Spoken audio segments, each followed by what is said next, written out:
ఇది చిన్న అవయవమేనండి. ఆ! అయితే అది చాలా అదిరిపడేదిగా ఉంటుంది.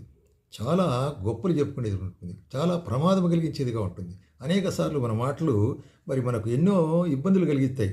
ఎవడైనా ఒక మాటలందు తప్పిపోకుండా ఉన్నాడైతే అటువంటి వాడు మరి సర్వ శరీరాన్ని గూడా తన స్వాధీనంలో ఉంచుకొని భద్రపరుచుకునేవాడుగుంటున్నాడు.